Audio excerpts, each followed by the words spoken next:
Gracias por estar conectado a Champion Forest Northline a través de la plataforma online. Este sermón está diseñado para que sea de bendición para tu vida y la vida de tu familia. Es nuestro deseo que puedas seguir creciendo espiritualmente. Dios te bendiga, disfruta el mensaje. Seguimos estudiando el libro de Hechos, ya queda poco. Según últimas informaciones, ¿no? Pastor Elías, estamos hablando de 2 domingos más, 3. De repente vamos a acelerar y allá por mayo vamos a comenzar una nueva serie. Ya el Pastor Elías les va a estar diciendo. Pero fue apasionante recorrer 6 meses casi todos los capítulos y ver este libro de transición del comienzo de la iglesia hasta que va creciendo. Y si vos te acordás, o si nos estás visitando por primera vez, los que estudiamos fueron diferentes sucesos que sucedieron en el libro de los Hechos, como por ejemplo los viajes de Pablo. Y cada vez que él hacía un viaje tenía 2 funciones: plantar iglesias, levantar líderes, comenzar una obra, y después en su segundo y tercer viaje no solamente plantar, sino visitar las iglesias que él ya había plantado y reforzar, animar, afirmarlos. Pablo, un líder extraordinario. Si recuerdan, la semana pasada, para conectar, hoy no es largo, no se asusten. Es mucho lo que hay que abarcar y voy a tocar algunos temas, capítulo 21 y 22. Y al final de esta enseñanza, en unos minutos, va a ser lo más importante, el punto más alto de esta enseñanza, algo que Pablo va a hacer que es extraordinario, que va a impactar tu vida, te va a inspirar y seguramente a más de uno lo va a movilizar a tomar decisiones. Así que todo esto que voy a contar ahora, que hay mucho de historia para que entiendas los sucesos que fueron ocurriendo, tiene un final que es increíble, que es el principio del 22. Así que prepárate para eso. Pero la semana pasada, si te acordás, cuando predicó el pastor Eliel, terminamos en Pablo, en la ciudad de Mileto. Ahí hay un mapa, simplemente para que te ubiques. Comenzó Pablo en Antioquía, ya hizo todo el viaje, ese es el tercer viaje, y en el momento que está en Mileto, que está al lado de Éfeso, él hace algo diferente. En vez de ir a Éfeso, una ciudad que él amaba, una iglesia estaba increíble, tenía grandes líderes, grandes amigos, la iglesia floreciente, él manda a llamar, como te acordás, a los ancianos, y hay un encuentro ahí que es muy dramático y muy especial porque es la despedida. Solamente para que te des una idea, de Antioquía hasta Jerusalén es un recorrido de 2.700 millas. O sea, es de acá hasta Miami y de vuelta. Pablo está en serio, ¿eh? Y vos te preguntarás, ¿en cuánto tiempo lo hizo? Caminando, tal vez algún burro, me refiero al animal, y algún barco, tardó 5 años, del año 53 al año 58. Claro, cada viaje fue desgastante. Acuérdate todas las cosas que vivió. Persecuciones, buscaba sinagogas, judíos, gentiles, predicaba y hablaba y lo apedreaban y tenía que salir corriendo, el estrés de este hombre. Finalmente llega a Mileto. Y él manda a llamar a los ancianos. Y esta escena, que es lo que yo voy a usar para enganchar, para retomar y seguir el estudio de hoy, es extraordinaria porque él les recuerda a sus amigos, estamos hablando de 30 a 35 millas, más o menos un día de viaje, los ancianos fueron, los líderes, y es como que él empieza a decirles el legado, lo que él había hecho, y hay un factor que es determinante, que él se está despidiendo. Y te recuerdo que en Hechos 20 terminamos hablando que después de hablar, Pablo se puso de rodillas con todos ellos, los ancianos, sus amigos de Éfeso, y todos lloraban inconsolablemente mientras lo abrazaban y lo besaban, y lo que más los entristecía era de que no lo iban a volver a ver. O sea, Pablo tuvo la delicadeza de mandarlos llamar. Quiero verlos, porque esta va a ser la despedida. Así que lo acompañaron hasta el barco. Y me imagino que las lágrimas de ellos no solamente era porque no lo iban a ver, sino porque tenían la seguridad de que si Pablo volvía a Jerusalén, Pablo corría riesgos. Seguramente, me imagino, deben haberlo intentado persuadir. Si yo hubiera sido parte de los ancianos de Éfeso, le hubiera dicho, Pablo, ya está grande, ¿por qué no te quedas con nosotros? ¿Hace falta que vayas a Jerusalén? ¿Por qué no evitamos el riesgo? Disfrutás, ya cosechás, bla, bla, bla, ¿no? Todo lo que has sembrado. ¿Por qué no dejás que otros más jóvenes sigan con el plan? Y me di cuenta que es tan normal entre nosotros querer controlar el futuro con decisiones. Por eso vas a escuchar gente que va a decir, estoy estudiando esta carrera para tener mucho dinero. Me cambié de iglesia porque sé que voy a recibir más. Vivo en este lugar para estar más seguro. Mi pregunta es, ¿cómo sabes? ¿De dónde te agarraste para tener la certeza que lo que te estás planteando sobre el futuro va a ser verdad? Pablo, a estas preguntas de incertidumbre y de persuasión, contesta de una manera que deberíamos prestarle más atención y hasta cierto punto imitarlo cuando queremos hablar del futuro. Cuando decimos, quiero hacer esto para que suceda esto. Mira lo que dice Pablo. Tengan en cuenta que voy a ir a Jerusalén porque el Espíritu me está obligando. Y no sé lo que allí me espera. Lo único que sé es que en todas las ciudades el Espíritu Santo me asegura que me esperan prisiones y sufrimientos. ¿Qué manera de hablar del futuro? Él no se mueve por oportunidades. ¿Qué harías si fueras parte del equipo de trabajo de Pablo? ¿Te imaginas si estás ahí? Qué privilegio estar cerca de él, caminar cerca de él, escucharlo predicar, ver cómo confronta a todos los que se le oponen. Debe haber sido espectacular. ¿Te imaginas? Toda la multitud viniendo, los fariseos y él enfrentándolos y vos al lado diciendo, no lo puedo creer, esto es extraordinario. El problema con Pablo es que él se la pasaba tomando decisiones por obediencia y no por conveniencia. Y te recuerdo, sos parte del equipo. Entonces un día imagínate a Pablo decir, muchachos, nos vamos a Jerusalén. Se va a poner difícil la cosa. Seguramente me van a arrestar, seguramente me pueden llegar a torturar, posiblemente me pueden matar.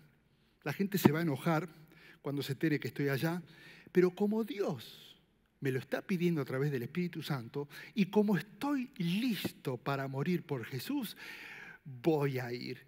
¿Quién me acompaña? Acuérdate que tienen un equipo. Lucas está ahí.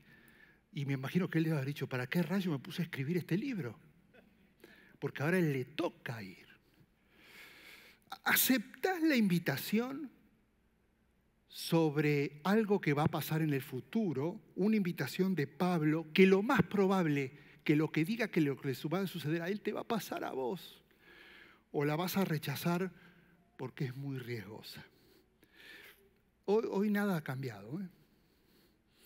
Uno sigue teniendo dos opciones a la hora de hablar del futuro. Tomar decisiones queriendo controlar el futuro, eso es conveniencia. Estudio porque voy, me mudo porque voy, cambio de trabajo porque voy a hacer, te meto en la escuela porque voy, definiendo cosas que ni siquiera sabes si van a suceder. O confías en que Dios controla el futuro sin importarte el riesgo, porque justamente está el control. Y eso es moverse por obediencia. Alguien dijo por ahí, un líder es alguien que tiene una brújula en la mente y un imán en el corazón. La brújula mental me permite avanzar a través de mis pensamientos, mis valores y mi llamado para cumplir el propósito de Dios. Mi brújula dice, es para allá. Y el imán que está en el corazón atrae gente para que sea parte de mi llamado, mi ministerio o mi propósito. Pablo tenía estos dos instrumentos, una brújula y un imán. Mirá su brújula, Hechos 21:13. ¿Por qué lloran? Me parten el alma. Por el nombre del Señor Jesús, estoy dispuesto no solo a ser atado, sino también a morir en Jerusalén. ¡Nos vamos! Él la tiene clara. Él sabe lo que va a seguir. Sabe a dónde tiene que ir, porque el Señor ya le indicó a través de su brújula mental. Es para allá. Y también tiene un imán. Mirá este detalle. Hechos 21, 14, 15. Como no se dejaba convencer, ¿qué pasó con todos los que estaban al lado de él? Desistimos, exclamando, ok, que se haga la voluntad del Señor. Y después de esto, no es que Pablo hizo los preparativos y se fue. Todos hicieron los preparativos y todos salieron a Jerusalén. ¿Tiene o no tiene un imán? Todos lo seguían. ¿Sí será que Pablo ignoraba los consejos de sus amigos? No vayamos, no vayamos, no vayamos. Y ¿te acuerdas lo que dice el proverbio, no? En la multitud de consejos y todo lo que ya sabes. Y yo creo que no, porque el Espíritu le decía, se va a poner difícil, pero quiero que vayas. Y la gente le decía, se va a poner difícil. O sea que le confirmaba lo que el Espíritu estaba diciendo, solamente que le decía por temor a ellos, te sugerimos que no vayas.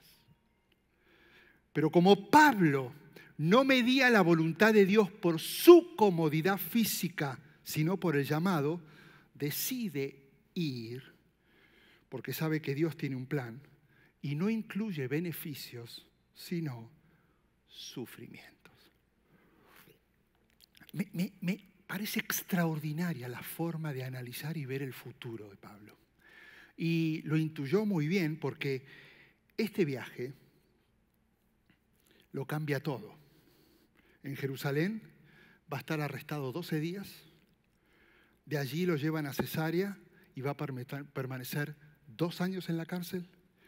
Después de varios juicios, lo van a subir arriba de un barco, lo llevan a Roma, donde va a permanecer 2 años en cárcel domiciliaria para después ser decapitado. O sea que las cadenas que le pusieron en sus manos en Jerusalén ya nunca más se la volvió a sacar hasta que fue muerto. La gente diciéndole, no vayas, va a estar peligroso. El Espíritu Santo diciéndole, quiero que vayas, tengo un plan. Pablo decidiendo y obedeciendo no por conveniencia, sino por obediencia. Así que, cuando tengas que tomar decisiones y la gente opine, no cambies tus decisiones por lo que la gente piense. Si permaneces en su palabra, tus decisiones siempre van a estar guiadas por el Espíritu Santo y siempre te vas a mover por obediencia, por tu brújula. Y terminarás yendo al lugar correcto, en el momento correcto, aunque la gente diga lo contrario. ¿Amén? Qué fuerte, ¿no? Ahora, sigue la historia. Finalmente zarparon. Y cuando llegan a Jerusalén, versículo 17, los creyentes, no todos, creo que no pudo haber sido toda la iglesia porque si no hubiera habido bastante alboroto, así que ciertos deben haber sido creyentes, un grupo pequeño, los recibieron calurosamente. Y al día siguiente, Pablo fue con nosotros a ver a Jacobo y todos los ancianos estaban presentes. O sea que él fue a dar un informe de los últimos 5 años que había recorrido. Jacobo Es Santiago, el hermano de Juan, el medio hermano, perdón, de Jesús. No es el hermano de Juan, porque si vos lees en Hechos 12, a ella lo habían decapitado. Así que este es el medio hermano de Jesús. Ya Pedro se había ido, ya se fueron con todos los discípulos, ya se desparramaron de dos en dos y fueron hasta los confines de la tierra. El hermano de Jesús, hermano, familia, se queda encargado de la iglesia en Jerusalén. Versículo 19, después de saludarlos, Pablo empezó a relatar lo sucedido detalladamente y escuchá lo que dice, lo que Dios había hecho entre los gentiles por medio de su ministerio. Te recuerdo que la última vez que él fue por Jerusalén, que fue antes del tercer viaje, habían pasado 5 años. Demasiadas cosas habían sucedido, así que había que informar y Pablo no se está enfocando ni en lo que sufrió, ni en todas las cosas que padeció, no se hizo la víctima, sino que su enfoque no fue ni siquiera lo que él hizo, ni siquiera dice cuántas iglesias plantó. Híjole. Él se enfoca en decir lo que Dios estaba haciendo entre los gentiles. Pablo, con una humildad extraordinaria, le da todo el crédito a Dios. Y nos enseña algo extremadamente importante. Acordate de esto. Los resultados que vayas a obtener o que ya obtuviste no tienen nada que ver ni son consecuencia de tus habilidades, sino por gracia y poder de Dios. Y creo que tenemos que empezar a cambiar nuestra manera de hablar. No, yo hice, yo crecí, yo planté, yo desarrollé, sino Dios hizo a través de mi vida. Por eso tu futuro está garantizado. Nuestro futuro está garantizado. No porque todo nos va a salir como lo imaginamos, sino porque Dios tiene el control de todo lo que va a suceder, aunque sea diferente a lo que imaginaste. Porque mi confianza está que Él tiene el control, no que todo va a coincidir con lo que yo pienso que va a suceder en el futuro.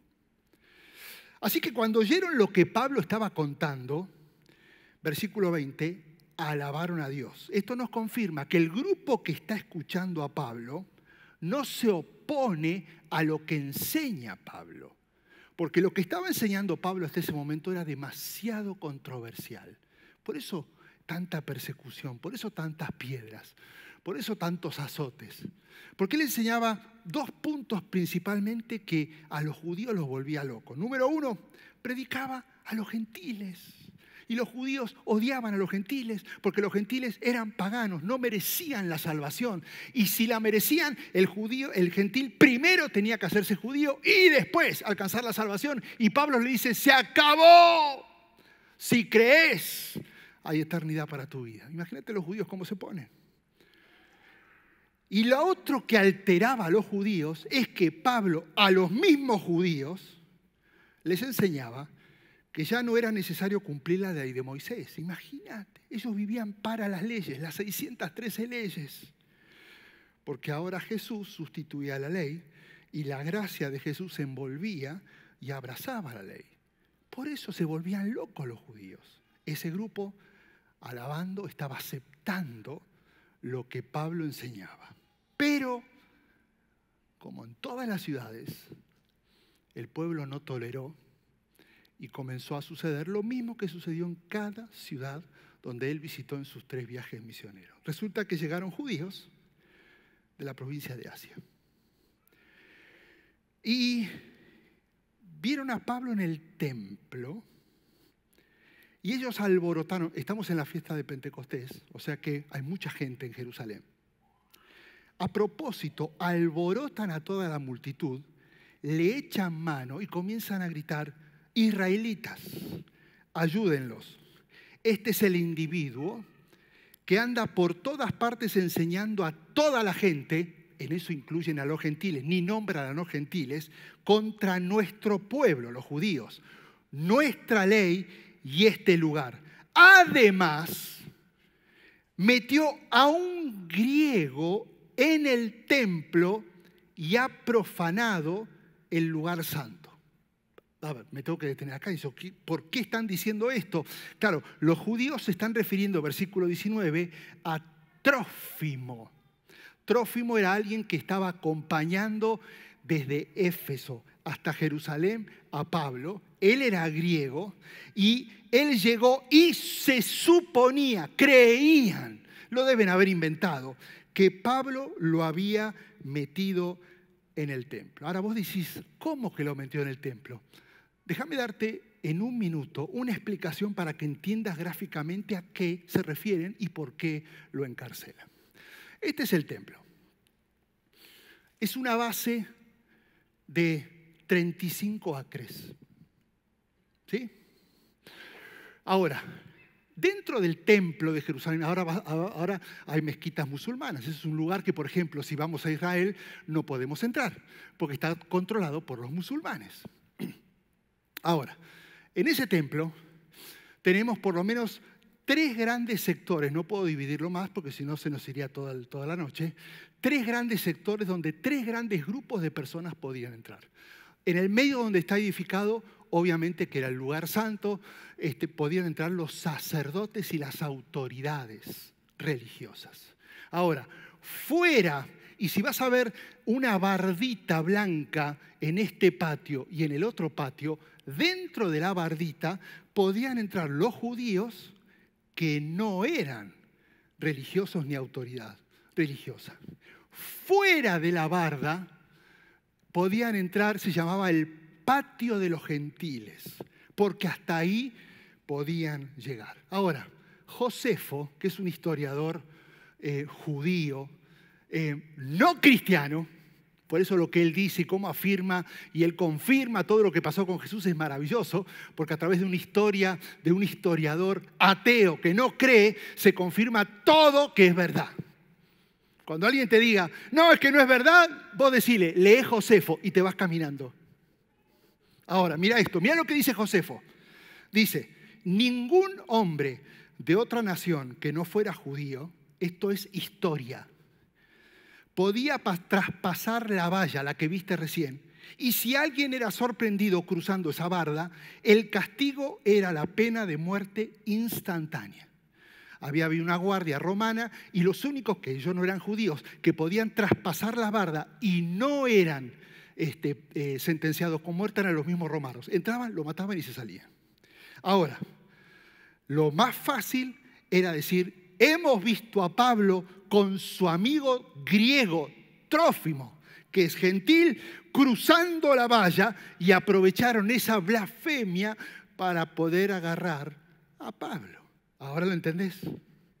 Necesitaban agarrarlo. No sabían cómo. Hechos 21:20, todos se alborotaron. Imagínate, un gentil entró al lugar santo. ¿Qué va a pasar? Porque ellos tenían una reverencia por el templo y la mejor trampa que le podían haber tendido era esta. La gente se precipitó en masa, agarró a Pablo, lo sacaron del templo a rastras e inmediatamente cerraron las puertas. Qué interesante esto. ¿Por qué cerraron las puertas? Por 2 motivos. Porque temían una invasión de gentiles tratando de rescatar a un gentil. Estaba Trófimo. Y por otro lado, la ejecución para todo gentil que pasaba la barda era el apedreamiento. Entonces, para que la sangre no salpique y no chorree y no se mete, cerraban primero las puertas para después apedrear al que iban a matar. La obsesión de los judíos por el templo era mayor que la obsesión por la relación con Dios. Cuidaban todos los detalles y cuando algo se alteraba se volvían locos. Versículo 31. Estaban por matarlo, me imagino empezando ya a agarrar las piedras, cuando se le informó al comandante del batallón romano que toda la ciudad de Jerusalén estaba amotinada. Me imagino diciendo, otra vez. Estamos en las festividades. Hay 5 o 6 veces más gente de lo normal en Jerusalén por las fiestas. Enseguida, este señor, este comandante, te voy a explicar quién es, tomó algunos centuriones con sus tropas y bajó corriendo hacia la multitud, y al ver al comandante y a sus soldados, los amotinados, los judíos, los que estaban queriendo matar a Pablo, los sueltan. El nombre del comandante era Claudio Lisias. Y tal vez vamos a decir, ¿y cómo sabe que es Claudio Lisias? Porque en Hechos 23, este comandante le escribe al gobernador Félix lo siguiente: Claudio Lisias, al excelentísimo gobernador Félix, salud. Cuando este hombre, Pablo, fue arrestado por los judíos y estaba a punto de ser muerto por ellos, al saber que era romano, fui con las tropas y lo rescaté. Lisias tenía una legión de 1000 soldados romanos.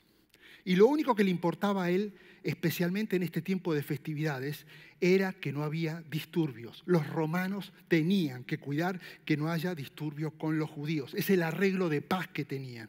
Por eso arrestaron a Pablo, por los disturbios. Por eso, años anteriores arrestan a Jesús, por los disturbios.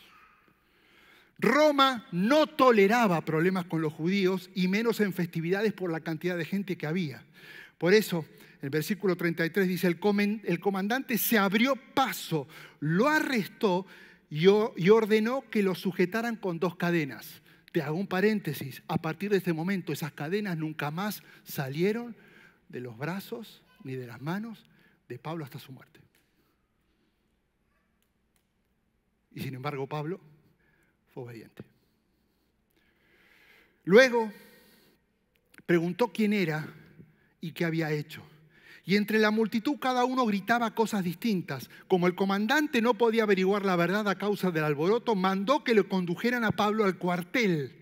Cuando Pablo llegó a las gradas del templo, los soldados del cuartel tuvieron que llevárselo en vilo, cargándolo debido a la violencia de la turba. Y el pueblo en masa iba atrás gritando, ¡que lo maten, que lo maten! ¿Esto no te suena familiar?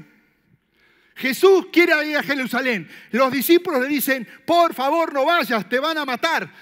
Jesús dice, no me importa, que se haga su voluntad. Arrestan a Jesús. Y escucha esto, y en el mismo lugar donde la gente está gritando, maten a Pablo, es donde ellos habían gritado, crucifiquen a Jesús. Pablo ocupando el lugar de Jesús y dando su vida por él. Ahora, todo esto fue introducción, porque ahora viene lo extraordinario. Y con esto ya voy a terminar. Porque si tan solo de todo lo que te dije, recordás lo que te voy a decir ahora, va a ser increíble. Versículo 37. Cuando los soldados estaban a punto de meterlo en el cuartel, Pablo le pregunta al comandante, ¿puedo hablar con usted? Es un descarado. Y el comandante le dice, no me digas que hablas griego. Y el 38, él relaciona con alguien que está buscando y le dice, ¿no serás el egipcio que hace algún tiempo provocó una rebelión y llevó al desierto a 4.000 guerrilleros, ¿no? Ok, tengo que explicarte esto porque si no vas a decir, ¿a qué rayos se referirá esto? Vuelvo a Josefo. Cuando tengas dudas, poné josefo.com. Él relata que había un grupo de asesinos llamados sicarion, los cuales portaban una daga o cuchillo llamada sica, con K. Y ellos, la forma de matar era mezclarse entre la gente, se hacían pasar por ellos y asesinaban de una manera anónima, normalmente con fines políticos. De ahí surge la palabra sicario. 3 años antes de esto que estamos hablando, había aparecido un egipcio que había liderado a 4.000 asesinos, terroristas, se habían plantado en el Monte de los Olivos Y en el Monte de los Olivos, él empezó a decir que era profeta de Dios y que los muros de Jerusalén iban a ser destruidos como en Jericó. Y se armó tanto alboroto dentro del pueblo que los romanos, otra vez ante el disturbio, los atacaron. Y a un grupo de los 4.000 los mataron, a otros los encerraron, pero el líder huyó. Por eso el comandante le está diciendo, no serás el que hace 3 años te estamos buscando, ¿no? Pablo contesta, no, yo soy judío natural de Tarso, una ciudad muy importante de Cilicia. Y dice algo, por favor, ¿podría hablar con el pueblo? A ver, él no está pidiendo clemencia. Yo soy un buen tipo, no me hagan nada. Yo no vine a hacer nada, simplemente vine a dar ofrendas. Él se había sacado el pelo, después léenlo, había hecho como un voto y la finalización del voto era dar el sacrificio y quemar el pelo. No puedo dar tantos detalles. Él no está viniendo con fines religiosos, él está viniendo por obediencia. Y le dice, ¿puedo hablar con el pueblo? Así que con el permiso del comandante, porque el comandante le dice que sí, no ve nada raro en esto, Pablo se pone de pie en las gradas. Imagínate, la gente se lo tuvieron que llevar cargando porque la gente lo quería linchar. Y Pablo dice, ¿puedo hablar con ellos? Hizo una señal con la mano a la multitud y cuando todos guardaban silencio, comenzó a hablar en arameo. ¡Qué momento! Me imagino a Pablo pensando, si tan solo Dios me trajiste para este momento, valió la pena, aunque después de acá pierda la vida. Porque va a tener a miles y miles y miles y miles enfrente de él, en silencio, escuchando lo que va a decir. Y cuando todos hicieron silencio así, porque si la Biblia dice que hubo silencio, es porque hubo silencio, Pablo no comenzó a justificarse, Pablo no comenzó a condenar, no comenzó a enseñar acerca de los profetas y de las profecías del Antiguo Testamento, porque todo eso podía ser cuestionado, todo eso podía generar alboroto. Él va a limitarse a contar lo que pasó en su vida después de encontrarse con Jesús, porque todo lo que digas puede ser cuestionable, menos una cosa, lo que Jesús hizo en tu vida. Yo era de una manera, me encontré con Jesús y ahora soy así. ¿Qué te puedo decir de lo que digas? ¿Cómo te lo puedo refutar? Por eso, quiero leerte lo que pasó, porque lo que Dios hizo en su vida, lo puede hacer hoy con tu vida. ¿Estás listo? Me encanta cómo empieza. Porque él dice, padres y hermanos, escuchen ahora mi defensa. Cuando yo leí esto dije, uy, ¿se va a defender? No, porque la palabra en griego defensa es apología. De ahí se viene apologética. Él no va a defenderse a sí mismo. Él va a defender por qué decidió creer en Jesús. Él no se está defendiendo. Él va a demostrar con sus acciones y con hechos por qué él decidió dar su vida por Jesús. Y te lo voy a leer parafraseado, porque esta fue su historia.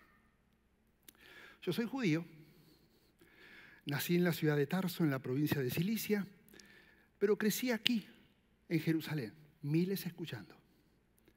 Cuando estudié, mi maestro fue Gamaliel y me enseñó a obedecer la ley con la misma lealtad que ustedes la están obedeciendo. Antes buscaba por todas partes a seguidores de Jesús para matarlos. A muchos de ellos los atrapé y a muchos los metí en la cárcel.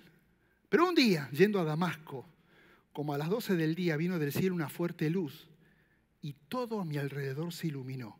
Me caí al suelo y escuché una voz que decía, Saulo, Saulo, ¿por qué me persigues? Y yo pregunté, ¿quién eres, Señor? Y la voz me dijo, soy Jesús de Nazaret. En realidad es a mí el que estás persiguiendo. Entonces pregunté, Señor Jesús, comienza el cambio en Pablo, ¿qué debo hacer? Y el Señor no le dio un plan para 5 años. El Señor le dijo, levántate y entra a Damasco y allí se te va a decir lo que debes hacer. Mis amigos, quedó ciego, me llevaron de la mano a Damasco porque la luz no me había permitido ver más. Y allí había un hombre llamado Ananías que amaba a Dios y obedecía la ley de Moisés, y la gente de esa ciudad hablaba muy bien de él. Ananías fue a verme y me dijo, Saulo, amigo, has recobrado la vista. Y en ese momento comencé a ver, pude ver a Ananías, y él me dijo, el Dios de nuestros antepasados te ha elegido para que conozcas sus planes. Él quiere que veas a Jesús, quien es justo, y que oigas su voz. Porque tú lo anunciarás a todo el mundo, incluyendo a los gentiles, lo que has visto y lo que has oído. Así que no esperes más. Levántate, bautízate y pídele al Señor que perdone tus pecados. Toda la gente escuchando. Y él diciendo, esto fui, esto me sucedió y ahora soy esto. Vení, Margarito. No vaya a ser que digan, no, pero esta historia está en la Biblia. Es que esto se vuelve a repetir una y otra vez. Margarito, lo conozco ya hace años. Un hombre de Dios, un Pablo moderno. En un minuto, decime quién era Margarito hace 30 años. En sí, una escoria de la vida. Ese Margarito que descuidó a su familia, que era borracho, drogadicto, traficante de humanos y de drogas, que llegué a trabajar para una mafia grande.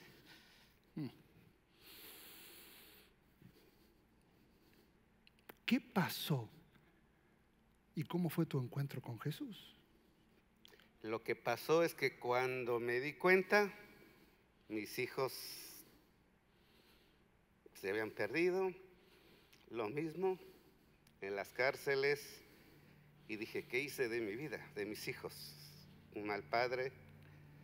Y luego me llegó una pequeña enfermedad, que es la diabetes. Me tumbó. Nunca le tuve miedo a una pistola en la cabeza, pero esa diabetes, dije, me dice el doctor, vas a tomar pastillas, medicinas a toda tu vida. Yo, un hombre fuerte, y digo, ¿cómo? ¿Tomar medicina en toda mi vida? Esto no puede ser. Tuve que tener un encuentro con Cristo para poder cambiar mi manera de vivir y querer cambiar a mis hijos. No lo pude hacer, lo puse todo en manos de Dios y dejé mi vida en sus manos. ¿Y ahora cómo es Margarito? El Margarito que yo conozco es algo que ahora no puede callar lo que Dios hizo en su vida. En las oportunidades que hay para compartir o mostrarles a Cristo en su vida, y en todos lugares que hay oportunidad. No hay un día específico que diga, hoy me toca ir a hablar. En el momento adecuado que hay que hablar. Y no se puede callar. Los que traficaban, la mafia, te volvieron a ver. ¿Y qué dicen de vos? Pues muchos se burlaban. Y inclusive clientes que me dejaron de dar trabajo, pero sigo aquí. Ahora tengo que mostrarles quién soy en Cristo Jesús y que Dios puede hacerlo todo. ¿No es igual a la historia de Pablo? Gracias por tu valentía. ¿Sabías que Jesús puede hacer lo mismo? Exactamente lo mismo. Porque cada vez que te encuentres con Jesús, cada vez que pases y tengas ese encuentro con Él, nada va a ser igual. Y estos son mis 2 desafíos para terminar.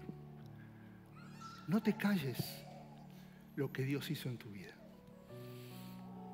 ¿Estaba nervioso? Sí. Pero ¿quién le puede refutar algo? ¿Quién le podría llegar a decir, no sé? Todo el mundo queda asombrado. ¿Por qué?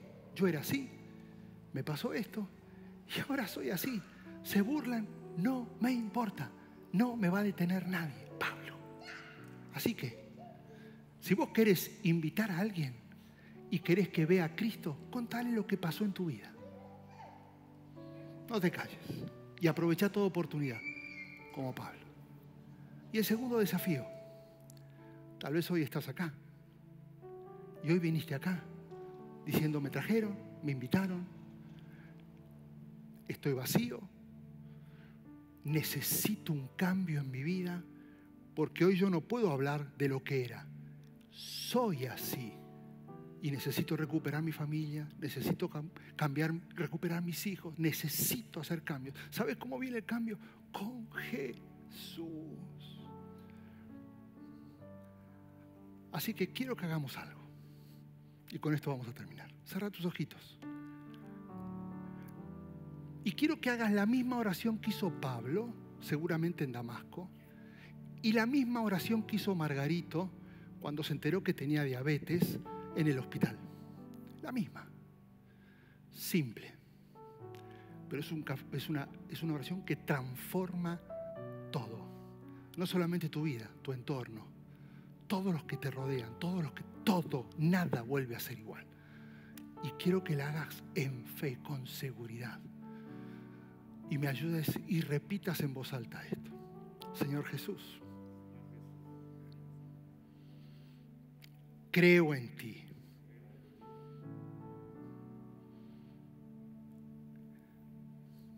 Creo que moriste por mí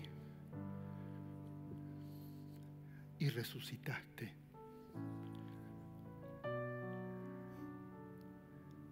Quiero que vivas en mi corazón.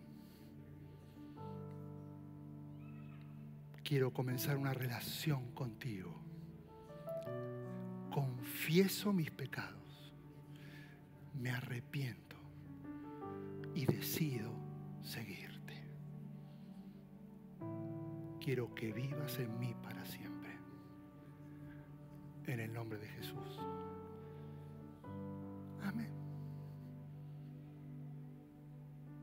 Y vos decís, pero esto funciona así. Es tu brújula volviéndose a direccionar a algo nuevo. Porque el Señor está en tu corazón, porque vos lo invitaste, Él golpea. Y dice, ¿puedo entrar? Y vos le decís, quiero que vivas en mí.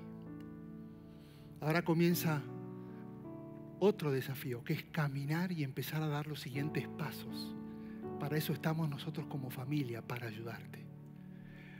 Pero si esta fue la primera vez que hiciste esta oración, me encantaría darte un abrazo y poder expresar la alegría por tu valentía. ¿Quién hizo por primera vez? ¿Me lo indica? Por primera vez. ¿Quién lo hizo? ¿Quién más? ¿Alguien más? ¿Alguien más? Alguien más por primera vez dice, yo lo hice esta oración, no entiendo. No te preocupes. Nosotros queremos ayudarte a entender y a empezar a caminar. No es una religión, no es una denominación, no es una iglesia, no es un pastor. Es una relación con Jesús. Pónganse de pie y vamos a adorar al Señor. Con nosotros hoy. Esperamos que el sermón haya sido de bendición para tu vida y que el Señor haya hablado a tu corazón.